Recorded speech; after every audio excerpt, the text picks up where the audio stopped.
How you doing, everyone? We're going to do our list for the top 5 anime characters that mean something to us. Not the top 5 ever. No. And maybe not in any particular order, but definitely top 5 to us. Yeah. I started the last one. Do you want to do this one? Sure. I'm going to go with the first one. And this one, if you saw our previous list, you would understand I love characters that are straight hands, want smoke from the rip. And in this character is nothing but hands and a world full of jutsus. It is Rock Lee at number 5. Nice. I love the fact that my boy starting on the back foot in life. Like everyone else is doing all this extra gang sign stuff, and my boy is like straight mitts, my guy. Sand, no problem. I am going to punch you in the face. I love that energy. Like, it's so, I mean, granted, I think his character in later arcs went askew, a little awry. We're gonna ignore that for now, but just off the first show, my boy was ready to go at all times in the green onesie. You feel me? That green onesie with the headband across his waist. Bro, ready to go. That's cool. Dope character design, horrible haircut, straight vibes, straight hands. One of the best scenes in all of Naruto is when he's fighting Gaara for the first time, and he takes off the weights off his legs. Oh my god. Oh, my jaw dropped. I didn't know it was coming. My jaw dropped. I think he started flying around that ring. The fight with Taijutsu. I'm still mad he lost that fight. Oh, so good though. It is what it is. But my boy said, I'm not backing down from anyone. You are getting the hands by force. You feel me? It's a great show. He's such a good character. It's him and Mike Guy too. Like, they just, the fact that they can only use Taijutsu. Yeah, man. Like, it's dope. So they go full send on it. You know what I mean? Like, just literally just hands. Like, this is all I got. So I'm gonna be the best at it. And hands in the world full of gang signs, baby. That's a great show. Yeah. Great show. All right. My number 5, more personal. I'm going with Shinji. Shinji Ikari from Neon Genesis Evangelion. Okay, yeah. He is a terrible character. I'm not gonna lie. He fucking sucks ass, all right? He's got mommy problems, he's got daddy problems. Like, he sucks. Like, the whole first half of the show is just him whining and him trying to force him to get into the goddamn Eva. And, like, he won't. And, like, the show itself is a terrible watch. Mm-hmm. Like, if you didn't, but you apparently love it so very much. It's for the life. But like, the show itself is not a fun watch. It is. It'll oh my god, it'll elevate your existential crisis. All right. Okay. So like, it is an emotional show, and like it tugs on a lot of heartstrings, a lot of like factors going into it, which I don't want to spoil. But he absolutely sucks as a character. Like, he's whiny, he's a bratty little boy. Like, he is. Bratty little boy is crazy. Yeah. But it's also, you kind of realize like why. Like, he doesn't want to do this. He's being forced to do this. Like, it sucks for him. Yeah, there's some points in the show where like he's putting like his friends in danger, and like he's fucking ready to kill everybody. Like, because he's just like, I don't want to do this in the first place, and like. It's just so much teen angst. Yeah. And like, he's such a well-written character where like they can convey all these emotions so goddamn well. Even though the character, again, sucks ass as a he's the character that makes you feel. Exactly. So you want to hate him, but you like him. You can't help but like just love him. And like, obviously he's a protagonist, and like he's in everything, and he makes mistakes. Yeah. Like everybody does. You know, I mean, as kids do, as teens do, you know. Yeah, it makes it more real. It's not, he's not perfect. And no, I like a character with some good flaws. Yeah, just character flaws that it makes you feel like I can see myself here. Yes, and I think that's why I like him so much. That's why he's my top 5, is because he's complete opposite of like a perfect character. There's so many things wrong with him that I can't stop watching. So he's my number 5. I get you. I can feel that. I saw that coming. Yeah, it's on my leg. I mean, you know. Yeah. So,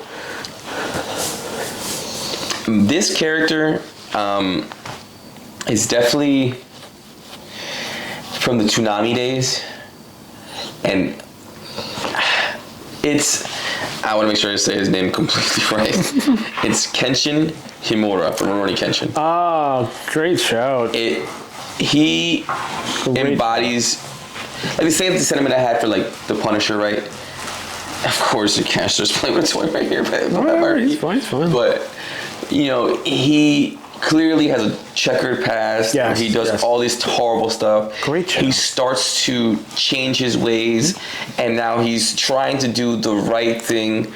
Still messing up sometimes, but overall, he's like, you know, I'm not gonna kill anymore, but I'm gonna try to like get justice. And I like really rock with that sentiment in general. Like he clearly was jacked up in the past, but now he's like, I'm going to right the ship. He was like a hitman. He was like an assassin. He was full on assassin. Like damn good at it. Like, the best. But I gotta say that reverse blade sword, I thought was the coolest fucking thing I've ever seen in my life. Yeah. I remember like going to like a flea market, and like they sold like swords. They're obviously fake, whatever you want to call it, whatever. I remember asking them if they have anything like that. Which, again, is such a... They probably just said you. They were like, turn around. Turn around. So they definitely just looked at me funny, but I remember like thinking that was the coolest thing in the fucking world. Like, I'd never seen anything like that. And it was like, it obviously made sense why, and it was so sick. It made you, like other things I've said previously, like it makes you look at the character a little different. Like, you're seeing him, he's protecting his own life, protecting everyone, doesn't want to hurt the guy he's fighting. He wants to just subdue him enough. It's like, there's so much at risk during his fights. Yeah. And you're just like, how does he make it out of this? Sometimes it like kind of slips back out like his previous life. Yeah. Like I feel like the sword is a good way to like kind of keep him in check. He almost doesn't have a choice because he wants to use the sword regularly. Like he won't do lethal damage. You know what I mean? So like he kind of needs that. Otherwise, he will absolutely lose control. And it's that's such a beautifully written character. Great shout. Absolutely. All right, so my number 4, I think you also have on your list, but I had to pick somebody from Yu Yu Hakusho. I went with Kuwabara. He's not on my list. I do love me some Kuwabara. Kuwabara is Umeshi. Yu Yu Hakusho is incredible. It's a great show. Best tournament arc in any anime. Get down with that. The best tournament arc. I don't care what anybody says. Don't give a fuck. No, I'm not taking. No, but like he obviously started out like not really having any powers compared to like everybody else. Everybody else obviously is fucking. You have Hiei, who's a little demon. Like you have Kurama. You obviously have Rameshi, who's the whole protagonist, the whole point of the show. But you have fucking Kuwabara, who's a thug. There's also like has a soft side. You know what I mean? Like he has a sister. Like he's very protective as well, and he starts out as almost like a kind of like nobody. You know what I mean? Kind of tagging along, and then he gets a spirit sword, and then he expands on that to much like higher powers, and the fact that he kind of trains himself up from like almost like nothing to like what he became is just such a cool arc. And so he eventually becomes such a strong character in the show. Exactly, and like I love that he's almost kind of looked down upon because he is just like a kind of loudmouth, like annoying character, but then he kind of takes it to heart and becomes better and better and better, and like I love that. I love a good underdog story. I want to say, a character that turns it all around. Yeah, and like he makes it his own and he manifests it, and like even just from his power itself, like he needed like the tip of a sword to make a sword. Then later on, he's able to just make it himself. So that just shows like just growth and development, and like he definitely epitomizes that. Like the whole, you want to talk about character development? Yeah, that's Kuwabara. It's very, very well written character development. So good, and voice acting is incredible. Oh my god, bro! It's funny that you even mentioned Kuwabara because I've been catching my TikTok recently of a guy going to all these anime conventions dressed as Kuwabara. As Kuwabara, hell yeah, all the time, it's so funny just watching him walk around. I don't know why. Because he's a fucking sick character. That's why. It's just so funny. That is my number 4. So at number 3, so this guy, the epitome of cool, and I'm hoping he's on your list because you're one of the reasons why I watched it in the first place. I'm so curious. It's Spike Spiegel. He is on my list. Spike Spiegel is that You want to talk about cool, brother? Oh my god. Spike Spiegel is that. He made me want to smoke cigarettes.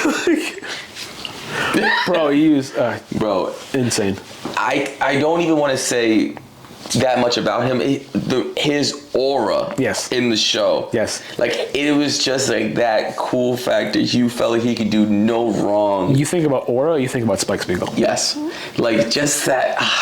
He's everything about him, just the way he walked, moved, and even his character development, his storylines and stuff, like, they're dope. But just for me, himself, for me, it's just, I can watch an episode of Spike Spiegel with the sound off and just be happy to watch Spike Spiegel. Just Cowboy Bebop, just Spike Spiegel just walking around. Like, shit.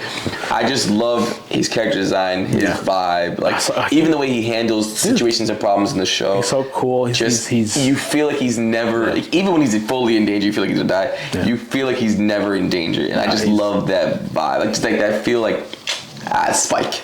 But he's aloof. Yeah, he's sly. Like he's calm, cool, and collected. He walks around with his hands in his pockets. Sometimes he'll kick you in the face without taking his hands out of his pockets, and it's just insane. He's so sick. He's just such a dope. Also, just being like a space cowboy, like literally, which is also dope in itself. Yeah, he's obviously bounty hunter. They're just bounty hunters, but he doesn't makes it look so much fun. You know what I mean? He's like, it's a dog's bounty hunter. Like it's fucking. I am the dog. It's fucking Spike Spiegel, which is also just a sick name too. Yeah. But yeah, you talk about aura, you think of Spike Spiegel. Yeah, absolutely. His aura is next level. All right. Well, he's not my number 3, but he's on my list. Okay. So number 3 for me is Itachi. I was so close. Itachi. You want to talk about cool? Oh my about aura? God. Yeah. Aura. That's a different aura. His story is probably my favorite story in anime. It's one of the most. His story is a story that, like, you hate him. You want to hate him. Hate him. But you can't. And then eventually, you're like, your heart breaks for him. Yeah. You realize why. Yeah. I mean, it's also been long enough. I feel like we can talk about spoilers, but like you see, like obviously, him coming up into the Black Ops and everything like that. And then he killed his whole clan. Yeah. My last D&D character was based on Itachi.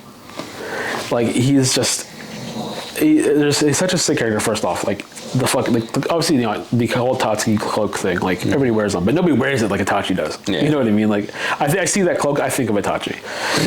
The whole Raven thing, like he obviously has a bunch of like, all different spells and jutsus and like the whole like Raven like imagery, I guess, like associated with him, just elevates him to a cooler character. And then again, his terrible story. You want to hate him. You don't know why he did all that. His brother fucking hates him. Like Sasuke fucking hates him.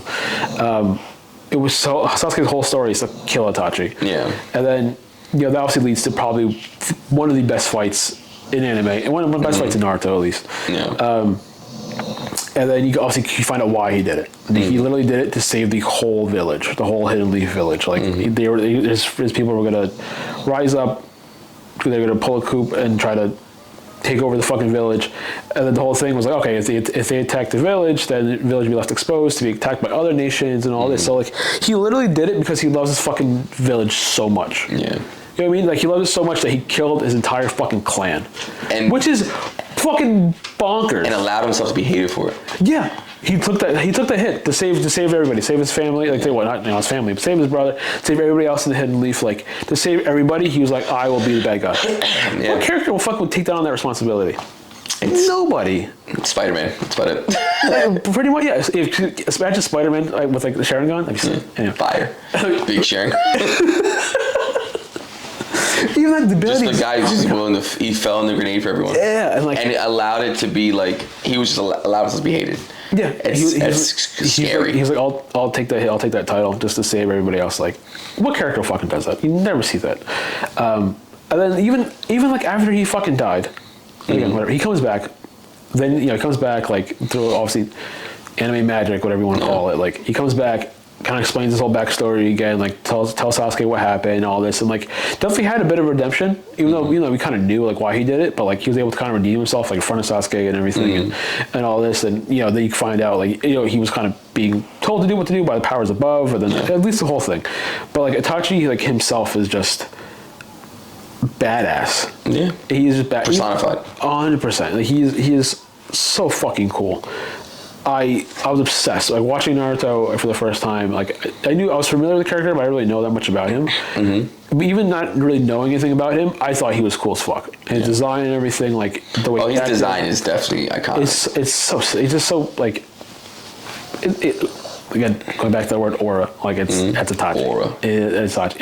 Even the Sharingan, like all the jutsus did, the fucking whatever that spell he puts Kakashi under. Tsukiyomi? Yeah. Oh my god, that's such a fucked up fucking move. It's a fucked up jutsu. And like seeing him do it, like, is just, again, not afraid to go across lines if he has to. But I think from top to bottom, like, origin story, design, everything, like, Itachi is the man. He's him. 100%. One of my favorite things I've seen of him is his fight with Sasuke.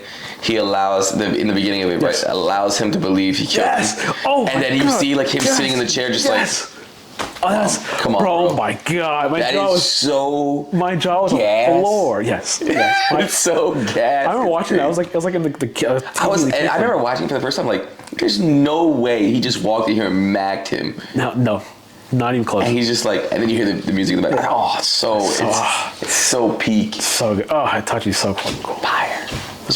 That's my number 3. Okay. So I'm going to go with my number 2. And this is a show I watched as an adult. That some people believe to be like perfect. Some people will just disagree. Okay. It's Edward Elric. I had a feeling it was Full Metal Alchemist. Yeah, he's like just his whole storyline. Yes. You know, and I think I always just go back to the same kind of characters. The guys that are constantly making the sacrifice play. The guys who constantly like don't care. They're willing to put themselves out there for someone else. I just love those characters. It was his arm he lost when he was trying to save his brother, right? Like he lost an experiment with trying to save his mom, but then his brother was the one where he was lost his arm. He lost his arm, yeah. And then even just his brother like come walking around too, like I just feel like you could just tell he's just trying so hard to save everyone. Yeah, he's just always trying to do what's right. Yeah. Which like you definitely respect any character. Yeah. You know. He's always like one step ahead of everyone too, like that.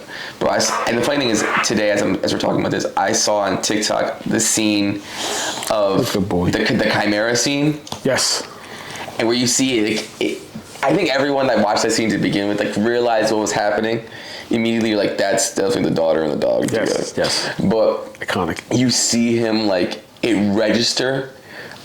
And the fire in his eyes, like I know how well drawn that was. Like that whole scene when he just snaps. I'm like, peak. I love it. Nice. I just love him as a character. Like I said, like I'm gonna always go with the guy who's like the sacrifice play guy. Yeah. And I don't know why it just like it resonates so well in my heart. It says a lot about you, I think. Yeah, I think so. Absolutely. Nice. Who's your number 2? My number 2 is Spike Spiegel. Spike Spiegel's that guy. He's we talked about him already like a lot. He's just the epitome of cool. Yeah. Again, his story, like being a bounty hunter, and then get on to like the later stuff in the anime with like his fucking arch nemesis Vicious, which is a terrible name, and all that, and it does kind of tell you a lot. Again, I'm just spoilers because it's also been long enough. Yeah, I'm pretty sure everyone's seen it already. Yeah, so like, or I've seen the bad Netflix version. Yeah, so like seeing like this character like has this kind of like tragic end, I guess, doesn't take away from the fact that he is just for the whole series he's just cool. Like he's like leather jacket smoking a cigarette outside his high school like type of cool. Like he's just awesome. We talked about him earlier, so I don't want to. Yeah, we've definitely spoken about him a lot, but just to beat the dead horse, he is the epitome of cool. Yeah. Just like you said, it made me want to smoke a cigarette. I want one right now. Legit. Who's your number 1? My number 1 is a little left. Okay. But it's more so because, and it's definitely a cool factor thing, right? Yeah. So for me in this one, then my number 1, when I saw his character design, if I could have dyed my hair purple and straightened it, I would have. It is future Trunks. Yes. Him rolling up on the scene, looking at Frieza, pulling out a sword and going, yes. I was like, oh, like I could never seen nothing like that. That was mind blowing too, because you're just like, obviously after coming off the Frieza arc and like you were like, Goku, oh my goodness, we're gonna have it again and blah blah blah. bro. He was like, yeah, nah, I'm gonna end this real quick. Whole game. Stand by. Game changer. Yeah. Also, using a sword when you're Saiyan. Yeah. Gas. Incredible. There's everything about his design was just so different. It is peak. Like I said, man, I don't have straight hair. My hair would never look like that. If I could have done it as a kid, I would have straightened my hair out, dyed it purple, and walked around with a plastic sword in my bag. Because I loved everything about Trunks. Even like later on, like the Cell Saga, when he has like longer purple hair, when it's like fucking almost shoulder length. And the Saiyan outfit and everything. Oh, incredible! It's so good. I wish we saw more of him. I know we saw him in Super for a bit, but it wasn't the same though. No, I'm talking about like that. Like, and mind you, like you said, we didn't have a lot of him. No. But I remember having his toy. Yeah. I remember playing with it till the arms fell off.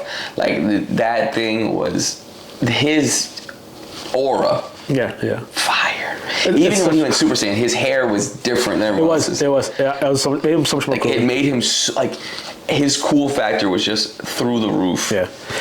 I wanted so much more for him, but it is what it is. No, yeah. I wish we saw more of that version. Yeah.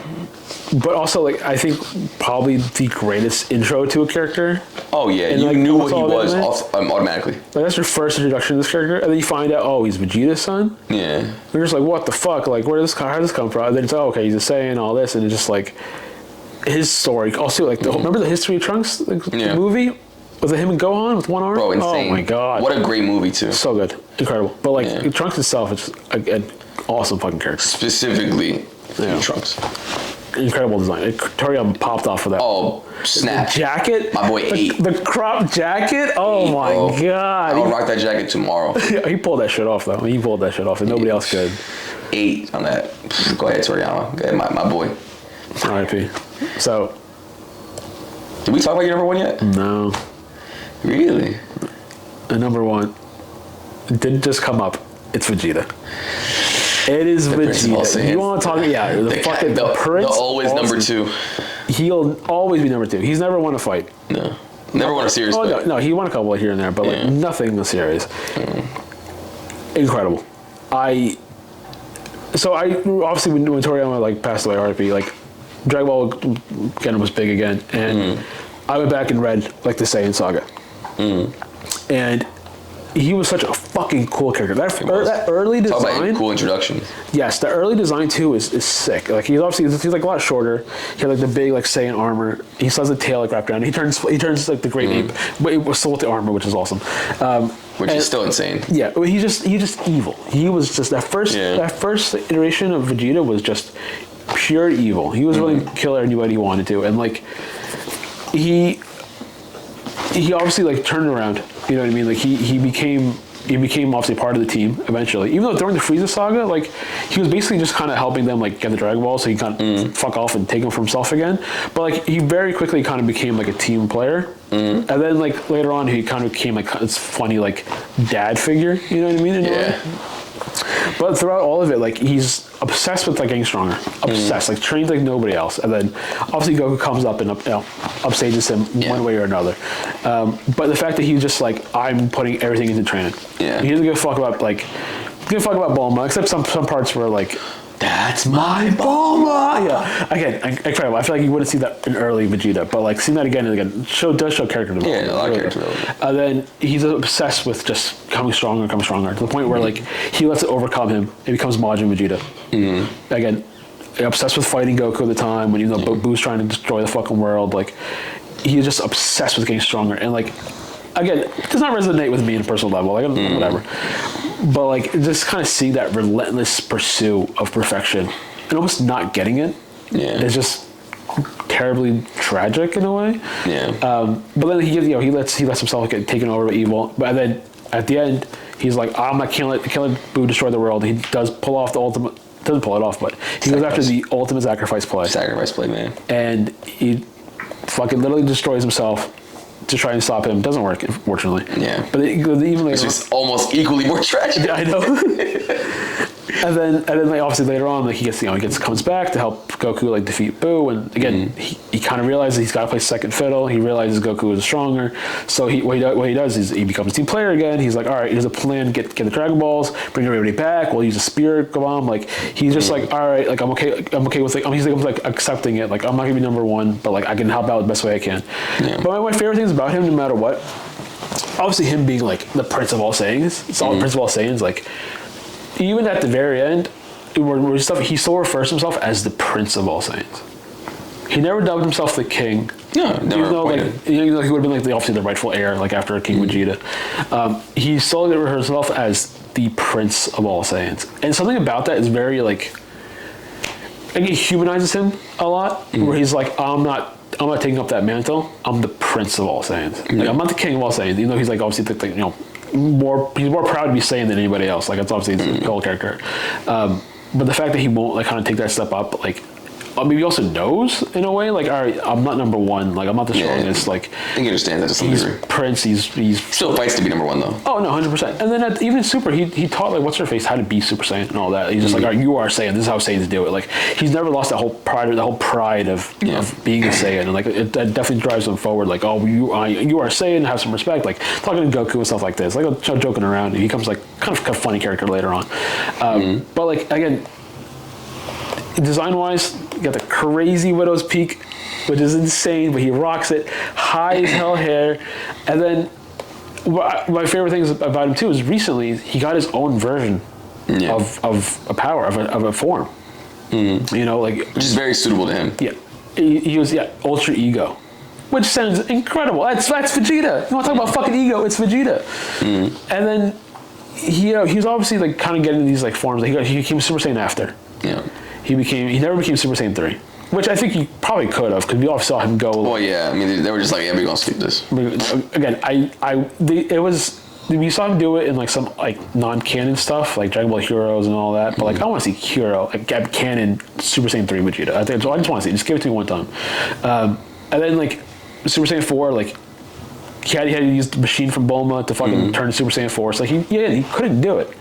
He still needed fucking help, but it still didn't stop him. He's like, I don't give a fuck. I'm gonna do this one way or another. Yeah. And then like later on, he becomes like Super Saiyan God on his own and all that, and Super Saiyan God, Super Saiyan Blue, like on his own. Which again, I like that. They're like, all right, cool. Him and Goku are somewhat level now, you know. And then he gets like his own like little version of that, and then Super, where he gets like that like. It's like Super Saiyan like blue, like cobalt, whatever it's called, where he's like, it's like a darker shade of blue. So even at the very end, he's like sitting there, just powering up, like right before he gets like knocked out or whatever, and he's just like, I'm giving everything I can, and so he transforms a little bit, like that darker blue. So like, even when he's down or now, he's like, I'm gonna fucking find a way. Like I'm gonna just do whatever I can to get stronger and stronger, even though he'll never kind of reach that level. I like Goku. Goku's obviously Goku.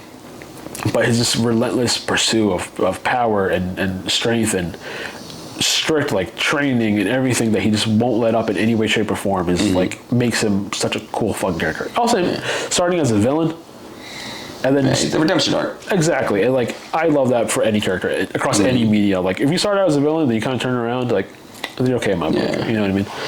This is very random. Not to just tack onto all this, but one of the reasons why I will always love Vegeta is he reminds me of someone in real life, like his like dynamic, right? Yeah, okay. Like he reminds me of one of my favorite soccer players ever. Like he's, in my eyes, he's number one, but a lot of people's eyes he's number two, and he's never had it's not God-given talent. Yeah. It's I'm gonna work so much harder than you. Yes. Where the other guy, you can just tell, like, it's just by the grace of God, he was born to be the greatest. Very, very good analogy. Yes. And I see Ronaldo, my favorite soccer player ever, and I see Vegeta so close. It's that obsession. Just the obsession to be the best, and sometimes obsession isn't enough. Sometimes talent will trump it, and I feel like that's how. Not to turn this into a soccer conversation, but Messi, Ronaldo, Goku, Vegeta, and that's why I will always like that number two character more. Like, this is pure hard work at play here. I'm willing to do more than you. Yeah, I'm willing to train harder. I'm willing to put more work in my body. And even if I won't be better than you at some part of it, I will do enough to be the best in some way, shape, or form. Yeah, it's like you always have that one person to just motivate you. Without that person, like you wouldn't be who you are. That picture's on the wall. Yeah, like, yeah, exactly. I'm looking at you every day. It's like in the gym, like you're staring at that photo. You're seeing a photo of Goku. You're like, I'm gonna get stronger than you. And that's your motivation, and like you fucking run with it, and you run with it, and you run with it, and that's how you become Vegeta. Yeah. So good. Or Ronaldo. But we definitely had some interesting lists. You could definitely tell, like we have like certain characters that, like I always go for, like, you know, the sacrifice play guy. I'd go for cool. Go for, like, I mean, not even just that. Like, I think your Vegeta pick being number one was very telling as well. Yeah. I mean, we definitely had some interesting lists. Definitely. Spike Spiegel. So we always have one that just matches. All right, everybody. So that is our top 5 anime characters. Comment yours below, or don't. Whatever. But check out other videos. We'll catch you next time. Peace.